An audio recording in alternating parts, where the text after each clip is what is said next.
டேசின்னு ஒரு குட்டி பொண்ணு அவங்க கிளாஸ்ல இருக்கிற மத்தவங்களை காட்டிலும் ரொம்ப குட்டியாவும் வீக்காவும் இருக்கிற மாதிரி இருப்பாங்க.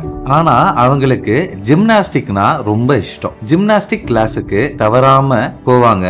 கண்டினியூஸா ட்ரைனிங்கும் எடுத்துக்கிட்டே இருந்தாங்க. பட் அவங்கள குச்சி மாதிரி இருக்கான்னு கிண்டல் பண்ணாங்க. எதையும் கண்டுக்கல. அவங்க பிராக்டிஸ் பண்ணாங்க, விடாம ட்ரை பண்ணிக்கிட்டே இருந்தாங்க. அவங்களுக்கு குறித்த நேரம் வந்துச்சு. இன்டர் ஸ்கூல் காம்படிஷன் பார்ட்டிசிபேட் பண்ணாங்க. அவங்க கத்துக்கிட்ட மொத்த வித்தையும் இறக்குனாங்க. ஃபர்ஸ்ட் பிரைஸ தட்டி தூக்குனாங்க. யாரெல்லாம் கிண்டல் பண்ணாங்களோ அவங்க எல்லாம் டேசிய இப்போ சூப்பர்னு அப்ரிஷியேட் பண்றாங்க. கடவுள் உங்களுக்கு கொடுத்துள்ள உடல் அமைப்போ திறமைகள் உங்களுக்கென்ன அவர் வச்சிருக்க திட்டம் நீங்கள் அறியும் பொழுது உங்களை விட பாக்கியவானை நீங்கள் கண்டிருக்க மாட்டீர்கள். இறைவனை போற்றுங்கள், இறைவனை துதியுங்கள். உங்களுக்கான வேலை தொலைவில் இல்லை என்பதை உணர்ந்து உங்களுக்கே உண்டான காரியத்துக்கு உங்களை தயார் செய்து கொள்ளுங்கள். Praise the Lord.